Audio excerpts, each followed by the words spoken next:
Bringing a novel to life in TV or film is always a huge undertaking. I had the awesome, fortunate opportunity to be part of the sound team that brought to life the 2020 novel Interior Chinatown by Charles Yu to the small screen. This week, Hulu and Disney Plus subscribers get to finally see and hear the work that we got to do on Interior Chinatown. Today, I'm joined by two of the members of the sound crew, Austin Krier, MPSE, who served as our sound editor / sound designer, and Jeffrey Jay Haboush, who is a re-recording mixer, my mixing partner. We're gonna have a conversation about not only the sound of Interior Chinatown, but if you are an aspiring sound designer or re-recording mixer, some advice how you can navigate your own career. So without further ado, let's jump into the conversation. Austin, Jeff, thank you so much for taking time to join us here at Mastering Post-Production Sound.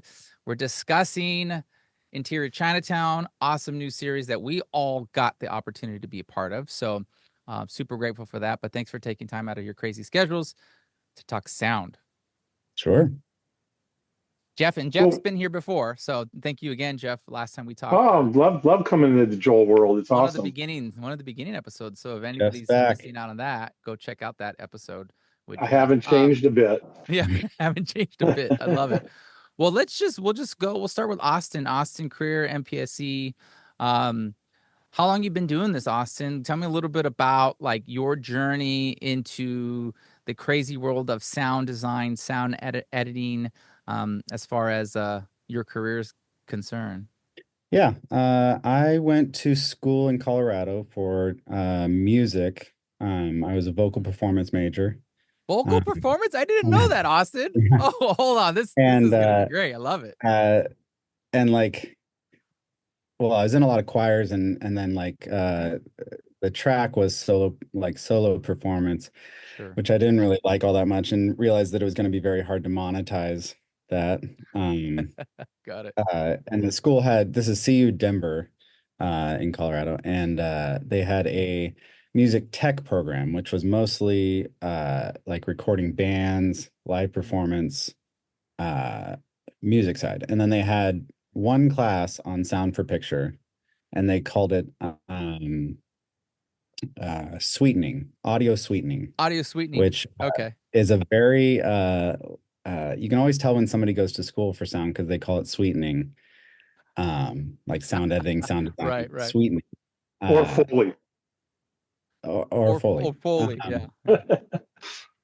So we had that one sweetening class, and I liked it a lot. And so moved out here to LA after that, 2009. Started mostly in games, dialogue for games, a little bit of sound effects for games. Did that for a long time. Did some cable TV stuff for like E! And Game Show Network. I did like 200 episodes of Baggage, which was on Game Show Network, which taught me how to cut very quickly. We did how much time did you have for that? Me and another guy, Justin Lebens, shout out Justin, would come in at 6 a.m. and we would each get through 2 episodes by the time the mixers came in at, I think it was 10. So we had about 2 hours per episode. Wow. Okay. And then we'd do a dialogue pass. We'd do a crowd sweetening pass. They had a live audience, but we beefed it up a bit. Yeah, and then we maybe would level the music a little bit, but then we'd pass it off to the mixers and they'd do their run, and then the producers would come in later that day and do an approval, and we'd knock out 4 episodes every day. Wow. We did a ton of those. Talk about getting your reps in. Jeez, yeah. Taught me how to cut very quickly and make choices, and it was a good learning experience.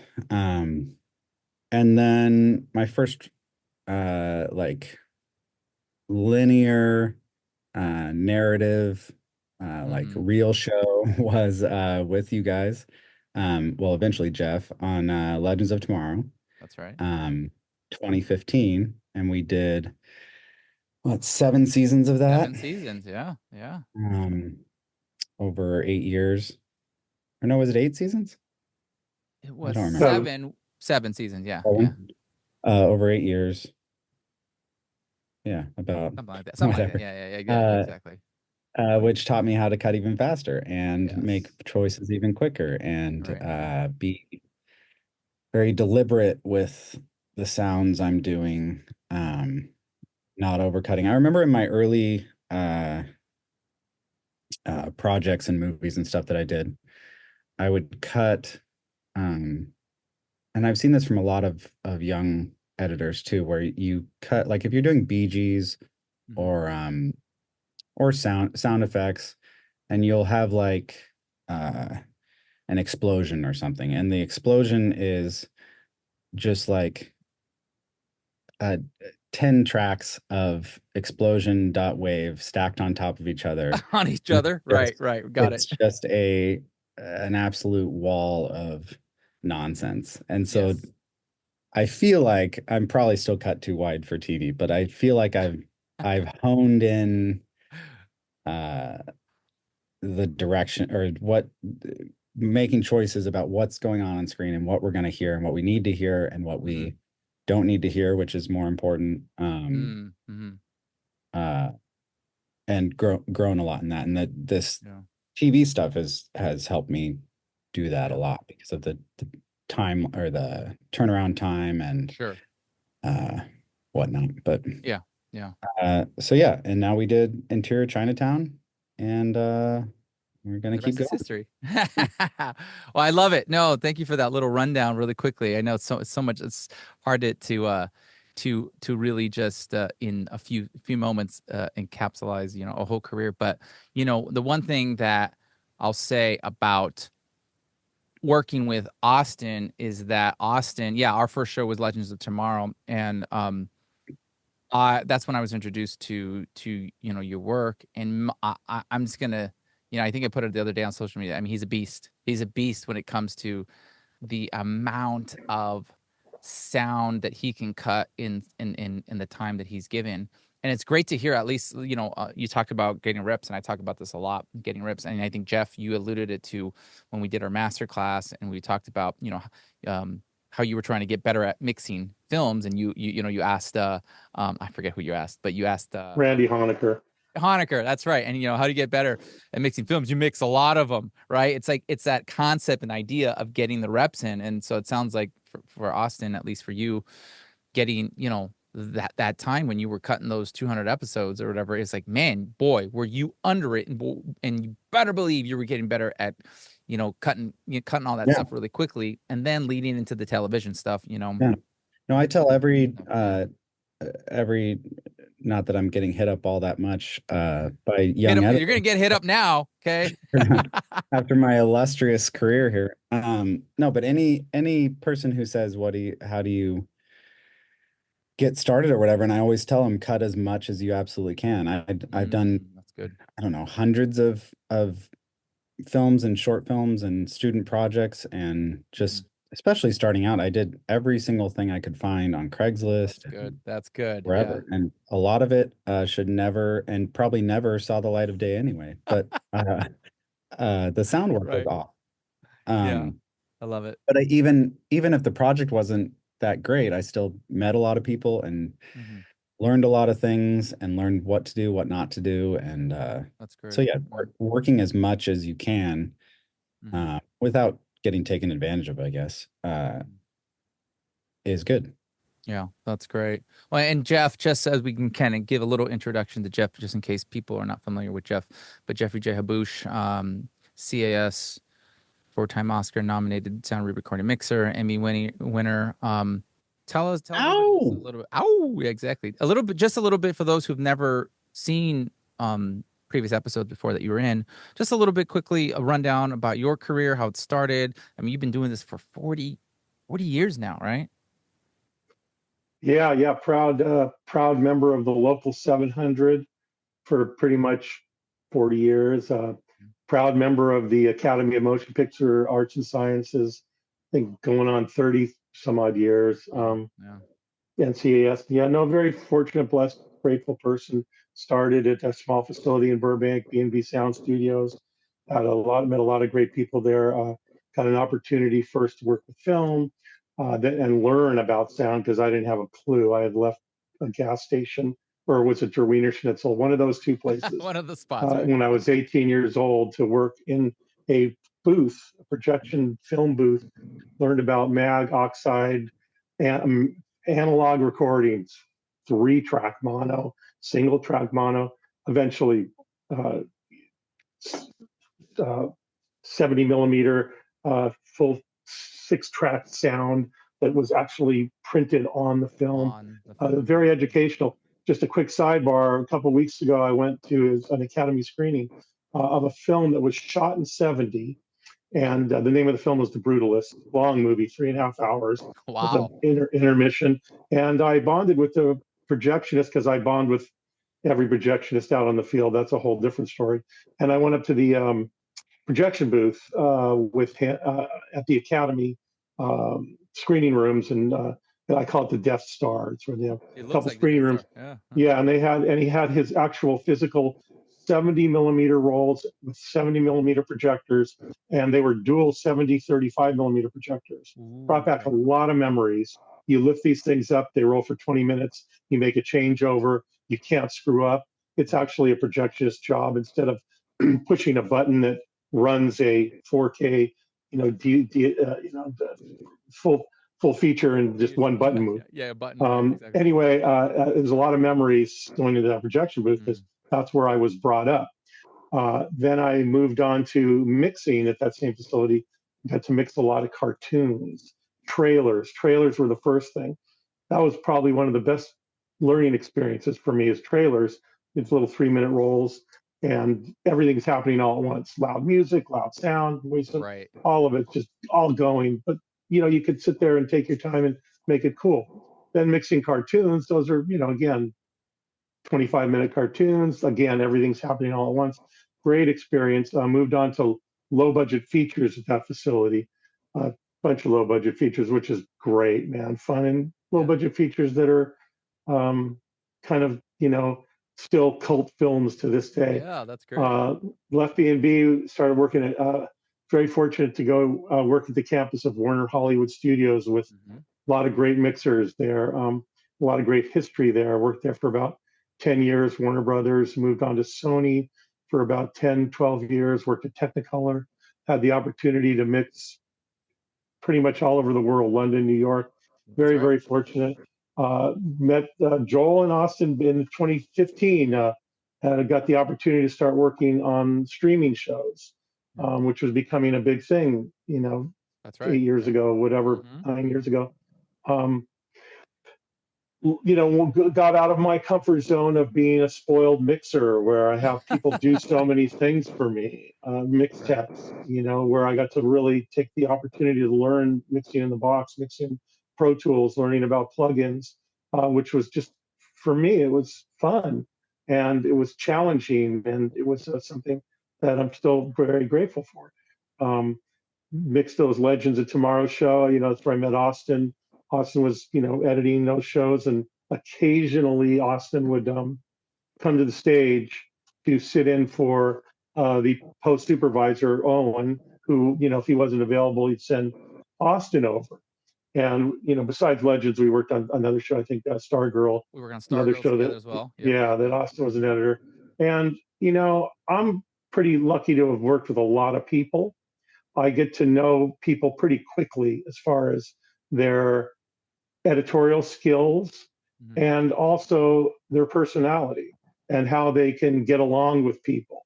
And Austin, to me, I instantly got to say, okay, Austin's a pretty solid guy. Not blowing smoke, Austin, but I'm being honest. Austin was, what I noticed about Austin is he had a really good attitude. And when he came to the stage, Austin was still learning bedside manner. And I mean, I'm just saying that because I know there's not, he cuts at home. He cuts by himself. Editors a lot of times work. They let me out. They let me out.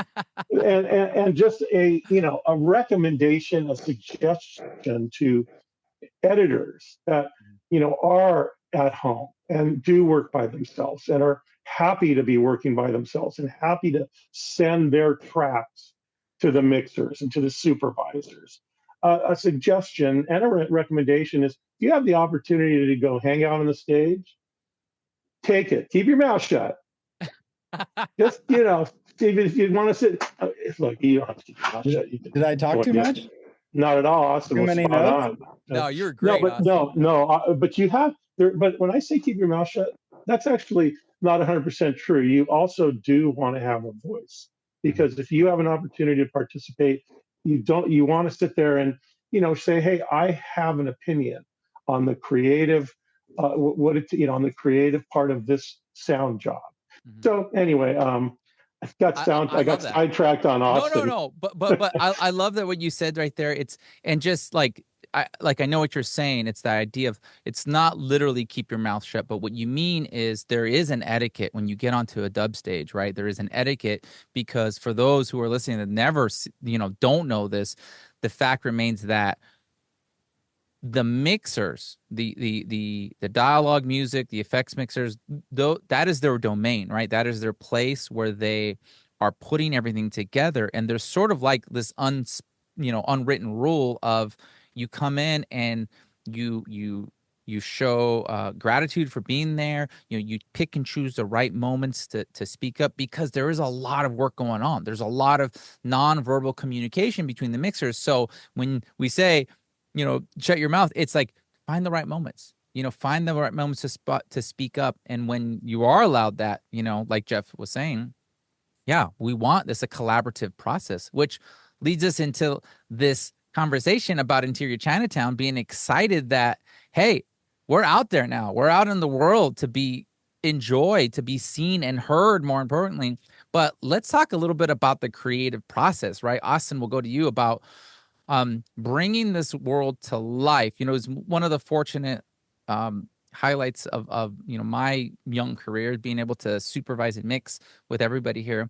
Talk a little bit about the process of bringing, obviously this book to life, the creative process you go through when you sit down and you have a blank template and you have the first episode.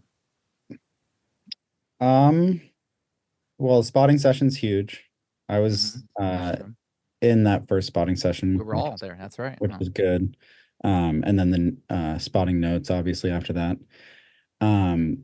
Is a good benchmark. I usually don't check them till the end, because I don't care. I love that. It's like you let your creativity start first, right? And yeah, I'll do. Who doesn't know, spotting notes are like, basically, we'll sit down and depending on who's doing it, we were all there together, but I'll write down, or the sound supervisor will write down the notes, say, hey, make sure you get this, you do this, creatively, different things that the editor, the director, the filmmakers want to know. But you just go for it. I love it. I love that you just kind of creatively start, right? Until I'm confused. Yeah. Sometimes I get confused and I'm like, what is this supposed to be? And so I'll go look at the notes.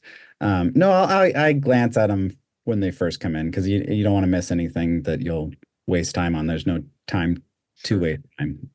But yeah, I start, my process is always, I go start to finish, all food groups at once. I cut, quickly. I don't spend too much time on anything. Get through the whole show. I always get through the show once, so I know I have something. Right. And I've seen all the moments. I know what where the big spots are going to be, and kind of have an outline that way of what I need to do. And then I go back through and I fine tune and finesse and do the bigger moments and the more intimate moments. And then I always, well, a lot of times I do, before I send it off, I'll do a final playback just of my own, sure. With the temp music and dialogue going, and just try to sit back and watch it start to finish as best I can to actually get a feeling for what all my way too loud sound effects are doing, how they're going to play, and what else I can add and stuff like that. And a lot of the creativity usually comes on that pass.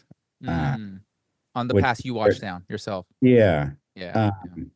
And like you said, I think I've made a reputation for myself as just like a nuts and bolts editor. And I think I do those things very well. And so the more creative stuff takes me longer. Mhm. Mhm. I'd consider myself more of a sound effects editor than a sound designer, um, which is fine because I like sound effects editing. And but the more creative moments usually come after I've focused on the doors and the cars and the Mhm. guns and whatever, Got and it. can go into more abstract type stuff. Sure. So sometimes that final playback takes a while, Mhm. but that's kind of my process. I love it. Yeah. And recently we were sharing something about the tracks and everything. And as far as your layout goes, do you have a particular standard? I know that obviously you and I have worked together for a long time, so there is sort of like this, which I always love, is this attitude of like, hey, what's your template look like these days? Or so is Every that time. typical? Is that typical? Like, I know that's the way we work, but is that typical with other mixers? Do you have a template that you do outside of that, I or is it always checking in with the re-recording mixer? No, if somebody else is mixing something I'm doing, I'll get a template from them. Okay. I remember a long time ago I didn't, and I did it in mine. Uh-huh. And the guy's like, "This isn't going to work," and sent me his Okay. done it. So I had to, and I don't, especially in this TV stuff, I don't write a lot of like verb automation or anything like that. Yeah. So Yeah. it was mostly just dragging clips around, but it Yeah. still was an extra step that did not Mhm. need to happen if I just asked for a template. Ah, gotcha. And the fun part about asking every mixer for their template is you get to see all the different templates and how everybody Everybody's template, right? and so then I can adopt some of that for any kind of stuff that I'm mixing Sure. Sure. on my own. Um, and learning how other people do things is very Yeah. interesting to me. Yeah. So Love it. that's a bonus. Yeah, that's great. No, thanks for sharing. And Jeff, like your approach as far as the sound for this show, obviously I know because I'm sitting there with you, but tell our audience just a little bit about like your approach when you sit down to mix that very first episode of Interior Chinatown. What was kind of a little bit of your process, and what, if you can recall, in the beginning episodes, because you were part of that sound spot too, but in the beginning, what was important to you establish mix wise in this world? You know, whenever you start any new show, it's very exciting because you're not really sure how you're going to approach it, even though you still have, your basic approach, but you want to let certain things unfold. Mm, We were mixing Smart Post Sound Stage 11, which is a pretty good stage. And, you know, going back, shout out to Smart Post Sound. That's where we were mixing the Legends of Tomorrows and that's the right. Yeah. Stargirls. And that's where we kind of first started working. And that's where I first started jumping into the TV world. Um, Smart Post 11 is a good Atmos room. We didn't mix it in Atmos. We were mixing in 5.1. The thing that was very exciting about this show is Mark Mothersbaugh is the Yeah. composer Yeah. of the show. I mean, I freaking grew up with Devo and was fortunate enough to mix a few films with his score, and he's a That's right. great composer. Hmm. So having Mark as the composer, I already knew that there was some type of a soundtrack path that's been chosen. Right. Steve Griffin, music editor, wonderful guy, good friend now, Yeah, we love really Steve. good guy. Let us do our thing. Really wonderful music supervisor. Angela Assistio, I'm not sure if I'm pronouncing her name right, but she was great. Angela's great. She, Yeah. yeah, she was able to surprise us every week with Oh my God. Yeah. great songs, great So good. songs, and that's the thing that's exciting about mixing and approaching. You're not sure what you're getting. As far as dialogue, we had a couple great dialogue editors, Brandon Spencer's and Mike. What's Mike's last name? Mike So? Mike XO? So. Yeah. Yeah.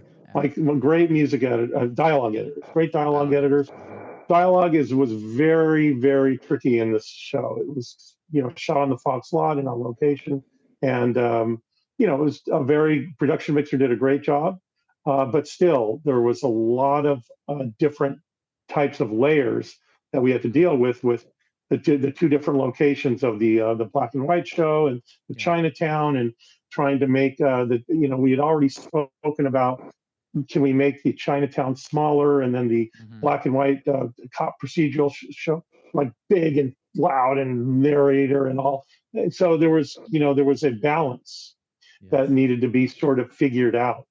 And doing this so long, one of the things I'm so grateful for is having trust from clients.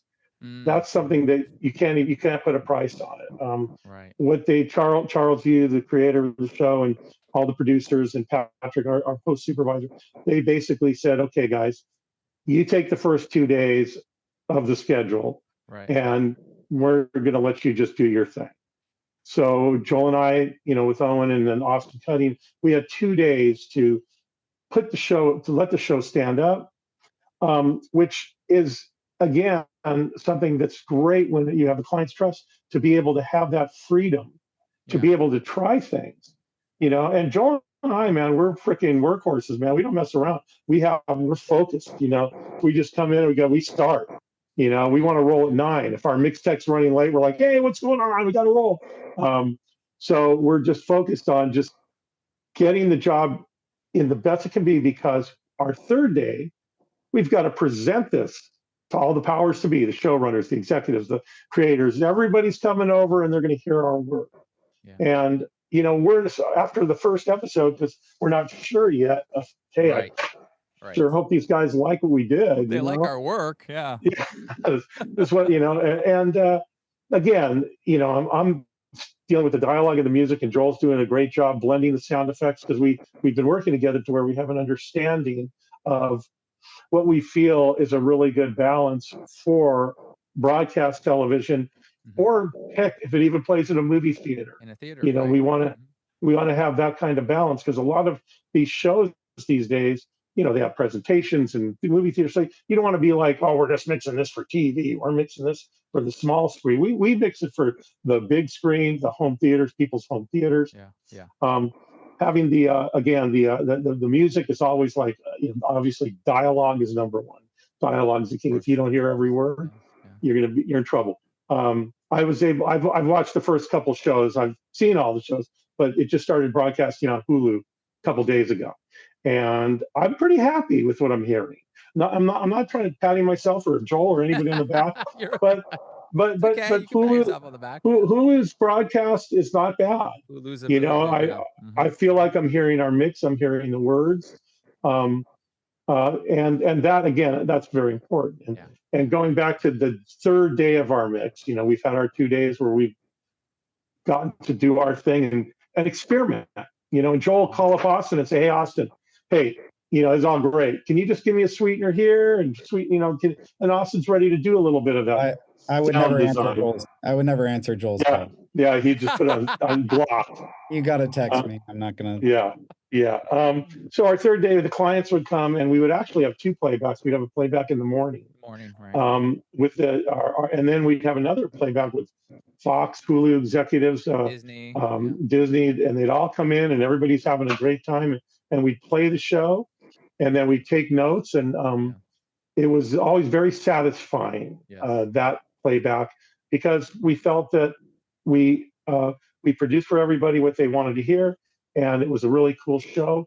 And that's what's one of the most satisfying and fun things about our job, is to have a playback and have the client say, good job, see you guys later, see you next week. Yeah, that group of people, those creative folks, it was really fun to be able to play back, like you were saying, Jeff, play back the work that we had presented, and to get that feedback. Because I think in the beginning of any kind of show, like you alluded to, we're trying to create this, we're trying to get the sound, we're trying to get each other's sensitivities. Working with Charles for the first time, being a first-time showrunner, it could not have been a better experience working with him, to be able to have, like you said, the trust from our producers, from Patrick all the way up to Charles, to be able to creatively go for it. I mean, Austin, I remember that first episode, man, doing my first playback, our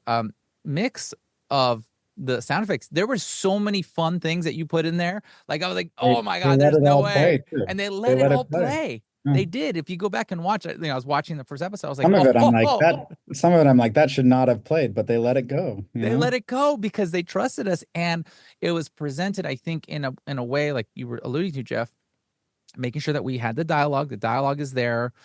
The music is such a driver in this, and like you're alluding to the not only Mark's score, but Angela picking the right awesome songs that we had, because there is an energy, to be able to balance it all. It all played very well, and it was a lot Yeah. of fun. I think I watched. We've only gotten through the first episode at home here, but I just watched on my TV on the TV speakers, and it sounded great. it's That awesome. I love it. I Yeah, don't one of the things that I like to do is, where I'm sitting now is a home theater. There's my center Oh yeah, there's speaker, projector and there's a screen that comes out from back the there. ceiling, right, comes down. It's an 8-foot screen, and these are B&W Valors and Wilkins speakers. You can see some Oh surrounds yeah, I see them. there. Yeah, I see them. There's my projector, which is an awesome projector, and I start out with the 5.1 decode of the Hulu broadcast Mm-hmm. in this environment, my little home theater environment, and then I moved down to some other TVs in my house. I got a few extra TVs here, Just a and few. I listen to just the built-in standard left and right speakers that Stereo. Mm-hmm. are it's a 60-inch TV, but it has a pretty good sound. Then I'll go to another television in another room that's a 27-inch. Mm-hmm. Tighten it up, and it's and that's different speakers again, and You have a that's 27-inch TV? I think it's 27, yeah, but it's in my gym. It's just Small, about little. this big. Oh, Yeah, it's in the gym. It's in the gym. It's in the gym. Um, Yeah. yeah, it could be a 30, but I think it's a 27 for some reason. Okay. Whatever.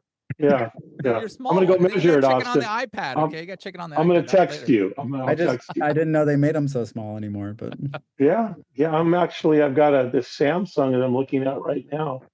Got TVs everywhere. Yeah, my desk. This is a little. Yeah. Anyway. They're saying the mix sounds good. You're saying the mix There you sounds good go. everywhere. Thanks, I love it. Cole. Yeah. I was gonna say the Kung Fu in episode 1, it's got that track over it. Yeah. I forget what it is. Loud. Loud music, Loud. and effects still sounded great. And Good. Awesome.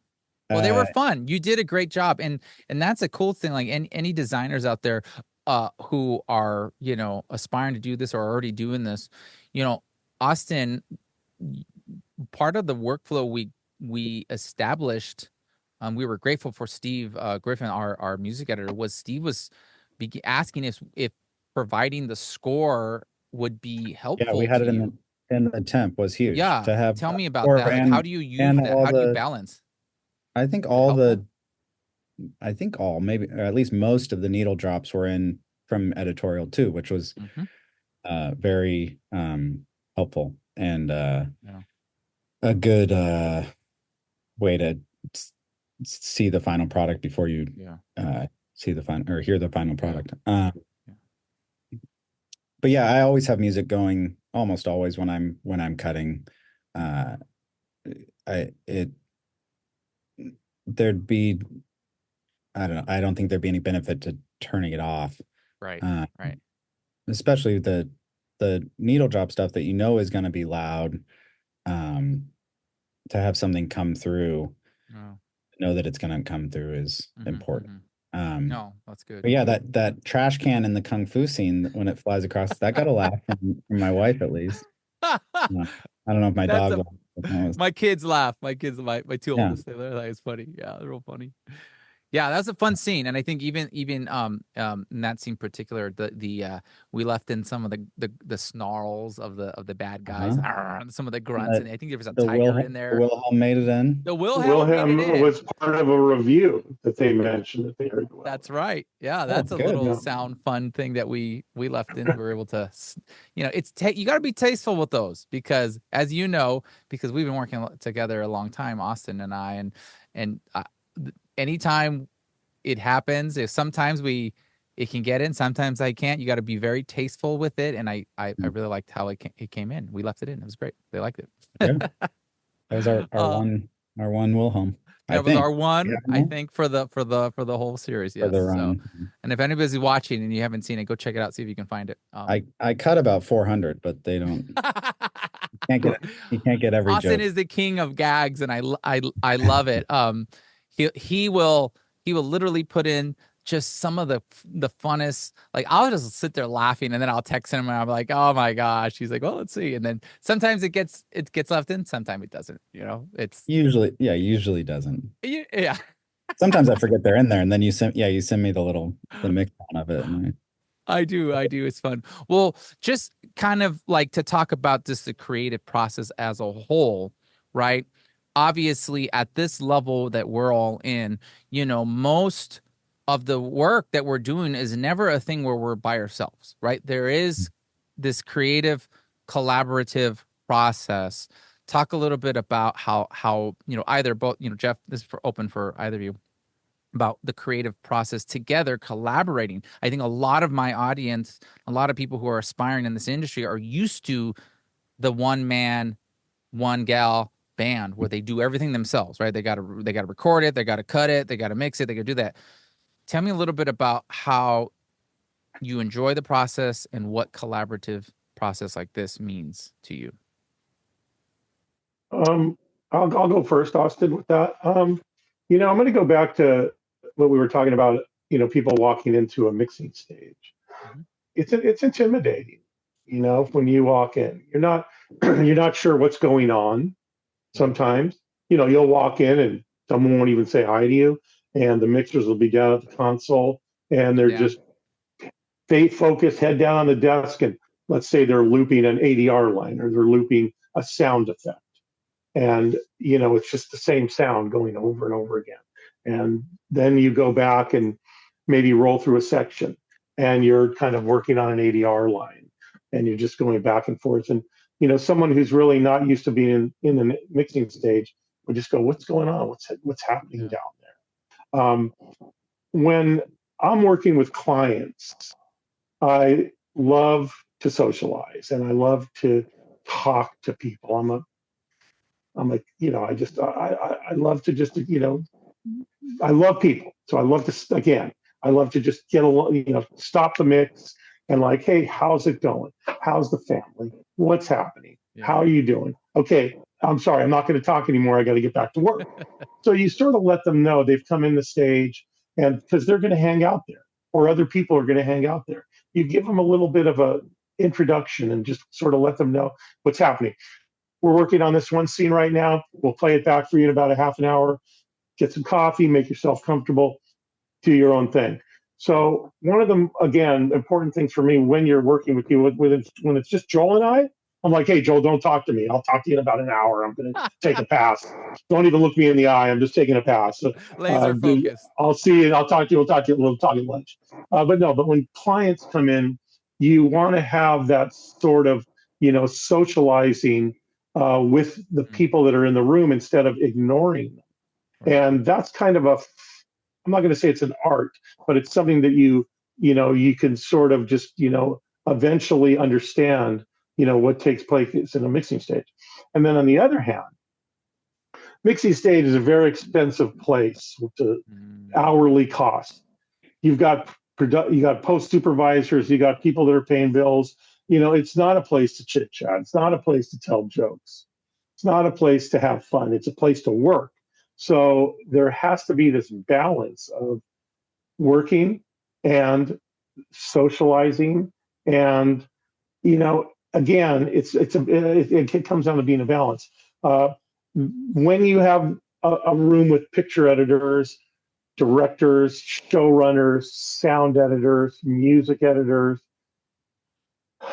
you're down there, you're mixing the show for everybody, including yourself. You have to realize that. It's not just for you. It's not for Joel. I'm not, mixing, hey, this is going to be cool. And actually saying that's not true. I will mix for sound effects. I will take a music cue and I will shape it to where sound effects can live. because that's one of the, again, sort of this is another conversation. The creative process of mixing, the trade-offs of sound are Right. are very important for any sound job.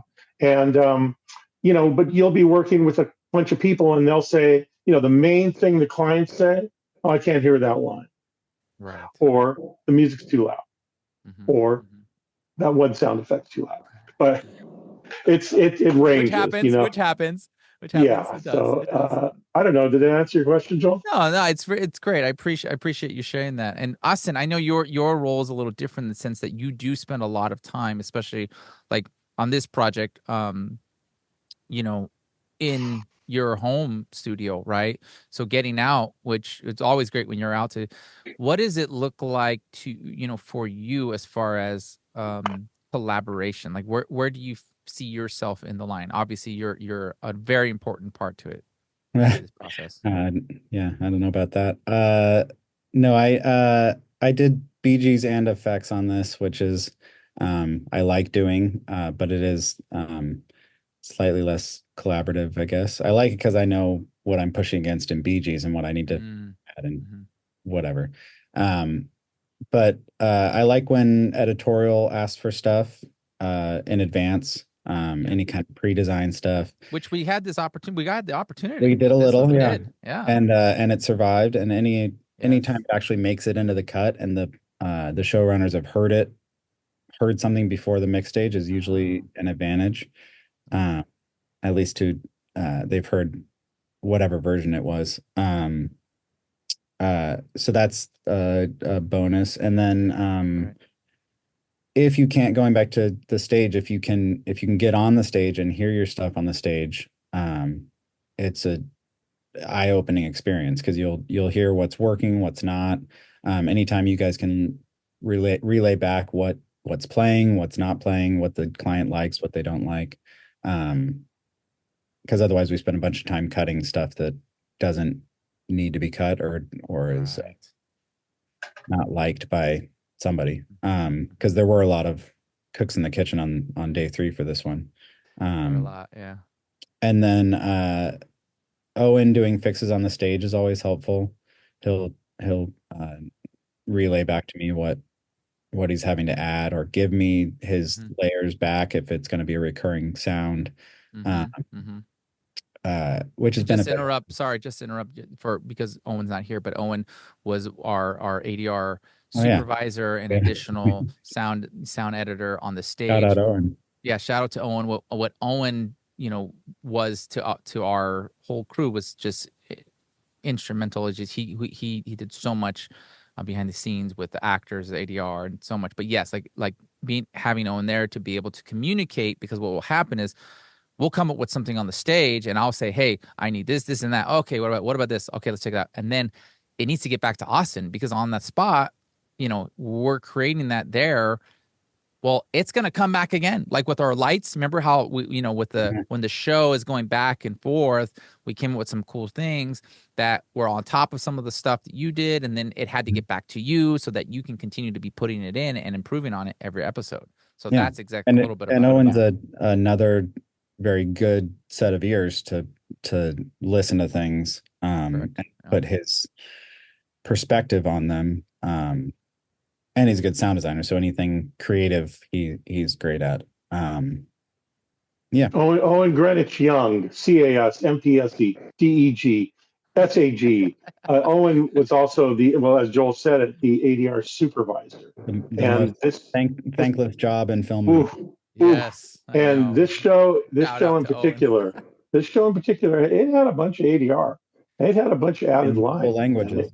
It had some language stuff. We had Mandarin, we had Cantonese, which was so important to bring Mike on, who, which we're so grateful for because Mike, as a dialogue editor, was when you talk about, having unique roles, bringing Mike on as a dialogue editor who understood Mandarin and Cantonese to be able to get, dirty and get in there, nitty gritty when we had ADR sessions to be like, oh yeah, we need to pronounce, the pronunciation is a little off, because I don't know Cantonese and Mandarin. So it was really important to have him on that. So the collaborative effort, we're all speaking a little bit about that, to have a team that's put together where each person has their skill set. Each person has a role that they're playing that when you put together as a collective whole, I mean, it was really special what we're able to do together. So, being, so grateful for Brandon and Mike being our dialogue editors to put that team together was fantastic. So, but And yeah, shout out. Charles Yu, showrunner, obviously speaks and understands both dialects, I think, and was able to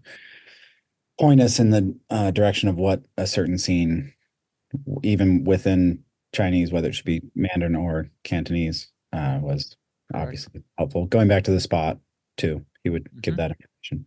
Yeah, that's true. Yeah, and so it's so much fun. One thing that doesn't get talked about a lot is the loop group. And being able to have a group that can come in. Obviously being cast. As voice talent to come in and cover the language in the background. And it did play an important role. In the SRO and in those hallways, being able to have that kind of stuff. So yeah, shout out again to Owen to and there was a lot of people who were involved there, even Gene, the script coordinator, working with Charles to make sure all the right stuff. There's a lot of moving parts when it comes to the language, because it does play a major role. I had some in BG too. I don't know how much of it survived. Yes, you did. Oh no, a lot of we had and I remember you had like some Cantonese Mandarin stuff, but pretty much having the balance of being able to take the backgrounds, establish it, move it around the room and the space, and then you put in a little bit of that loop group specifics with, okay, there's that person, because that's another thing. It's like you can't provide the specifics, but when we're in the environment, when we're in the Golden Palace, to be able to have in the background some of the stuff going on, it is a lot of fun. So a lot of moving parts, but when it comes together, I think collaborative. It's good. Very collaborative. So to kind of wrap up a little bit of this, as we, celebrate Interior Chinatown coming out. Obviously, if, those who are watching, if you got Disney Plus or Hulu, go check it out, please. Watch it. Or at least hit play and walk away. At least hit play and walk away. But it really is it's a story about, being the underdog. It's a story about being, someone, who's tired of being in the background. And I know that there are a lot of us, I identified with the story when Jeff and I were interviewing for the show. I picked up the book and I went through it so quickly just because I identified with, being a minority in the industry, and Willis Wu's journey. But what an honor to be part of it, telling this story sonically, bringing this book to life.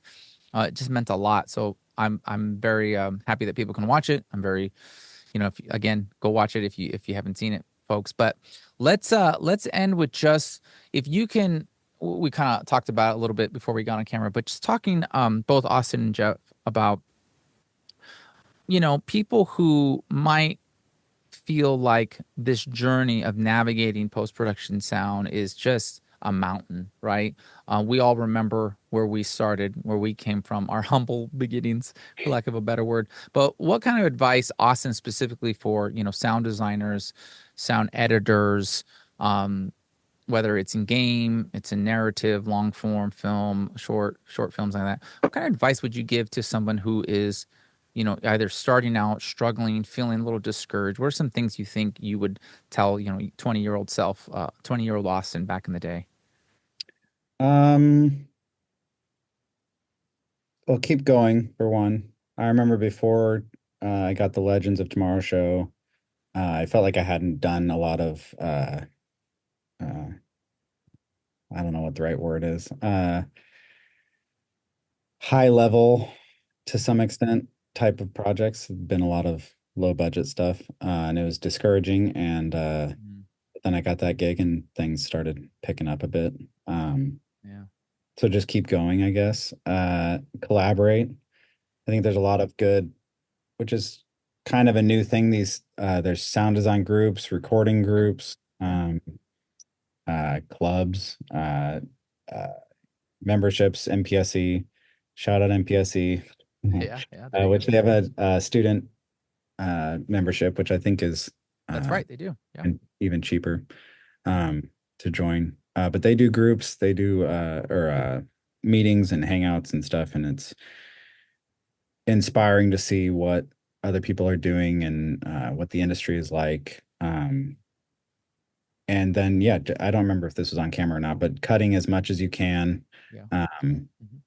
Taking as many projects as you can, learning how people work, shadowing, trying to find a mentor, which is hard because nobody has time or the resources to mentor in this day and age, it seems. But if you can find somebody that does work that you like and you can shadow them and learn from them, ask them for their template or ask them for some sounds or some advice on something.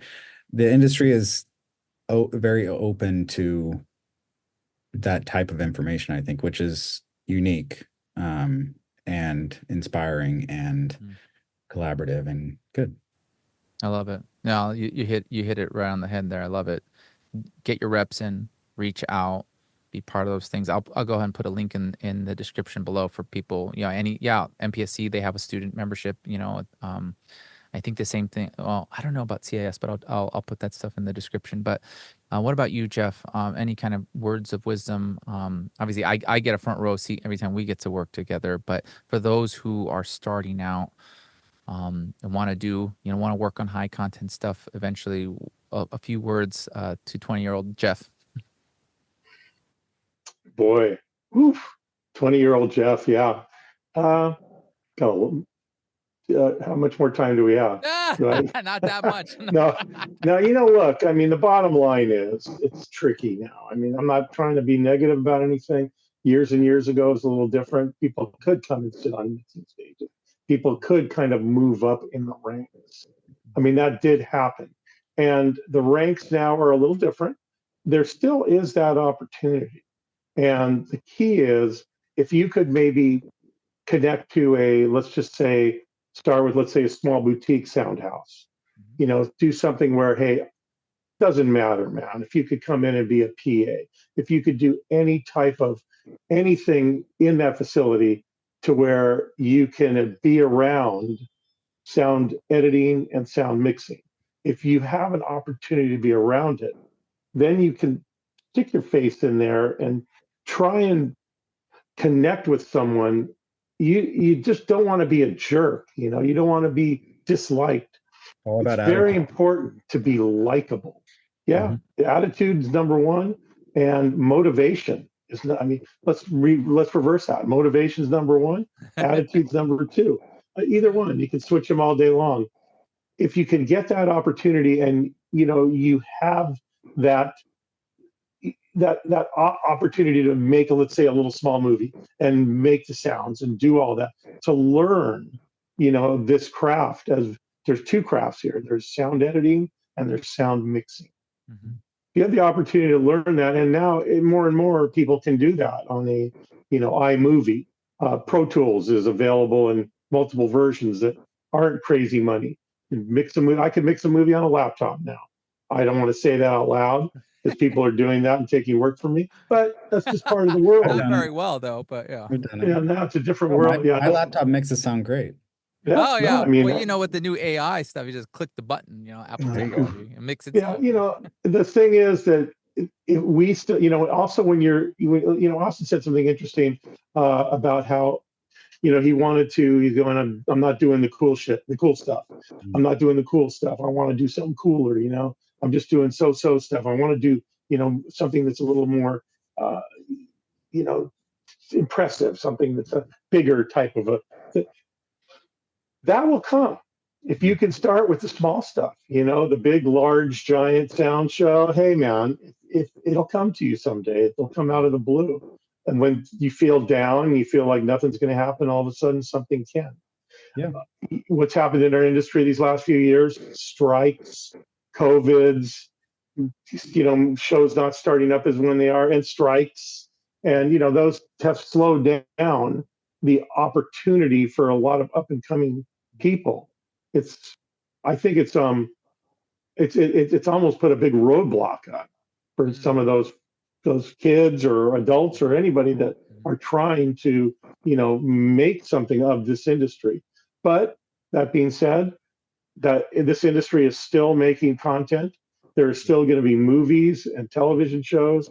And if you can somehow, interconnect with somebody or something, or just keep pushing it.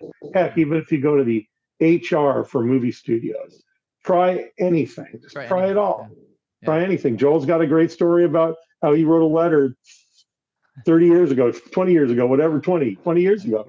And a lot came out of that. So anyway, yeah. Did that answer that question, Joel? No, it's good. But what it's done is made me think about, like, to kind of encourage the audience. Jeff is right in the sense that there's been a downturn. And people who've been watching or following along from whatever I put online, I am still a huge believer of people making the most out of this time, and that those who continue to stay motivated, who are persistent. Actually, I have it right here in my cup right here. I have this. I was showing you guys the cup earlier. This is a little mastering post-production cup, but my wife made this for me. Put all the sayings in there to also encourage myself. But one of them talks about the successes, 5 principles of success: curiosity, hard work, credibility, persistence in relationships. It's like, if you can remember that and put those together and understand that somebody else is out there working just as hard, even harder, because they believe in a dream that one day they're going to be able to either get in that mixing seat, be in that editing bay, be in that color bay, be on set. They're doing the things that they need to do to stay motivated, to stay, curious, to keep learning new skill sets, new techniques, to be persistent, to build the credibility. Like you said, don't be a jerk, be a nice person, bring that kindness and generosity, empathy, love, all those things. That's what I believe, and make those relationships, connecting with those people. I believe that it can still happen. And if anything, it's a fantastic time to be connecting with people, because when things do get ramped up again, who are they going to go to? They're going to remember you because you've stayed persistent, you've reached out, you've created good, authentic relationships. So yes, you did answer the question. You helped me remember a few of those things. But I am so grateful for both of you to take some time out of your schedules to talk Interior Chinatown, to talk career, to talk, life. We're so lucky to get to do what we do. We're very fortunate and very, very blessed. And even as we approach the Thanksgiving at least the time of this recording, the Thanksgiving holiday, I just want to express gratitude to be able to know both of you. We've had a fantastic working relationship. Austin, anytime I can get Austin involved with things, even the movies that I do by myself and projects, I try to bring Austin along, and it's been a treat to work alongside Jeff for the past 9 years, I think. Yeah. But yeah, thank you both for being here. Thank you, Joel. I really Thank you. appreciate Good you. run. Interior Let's Chinatown. hope it doesn't stop here. Yeah, let's keep going. Let's make more. I think that's the key. It's like, if you can find people that you can call friends, that you get along with, and be able to create, like, that's a gift right there. That's a lot of fun. So yeah, here's to more, to Cool. many, many more. Well, friends, that's all the time we have for this week on Mastering Post-Production Sound. Special thanks to Austin and Jeff for joining me in this conversation. And if you are interested in checking out Interior Chinatown, all 10 episodes are available to go watch right now on Hulu and Disney+. If you do check it out, please let me know in the comments that you did, and let me know what your favorite episode is. I really appreciate all the support. And friends, we are celebrating a milestone. We just crossed 1,600 subscribers on the YouTube channel. Woo! Special thanks to you, friend, for checking out this episode. And if you're new here and you're not subscribed, friend, we will love to have you join our family here. So click that subscribe button so you don't miss any weekly episodes that I put out, because sometimes I might feel, a little creative, might put another episode out. But we're grateful to have you. Thanks again for your time, friend, and I will see you in either one of these episodes here on the sign or next week.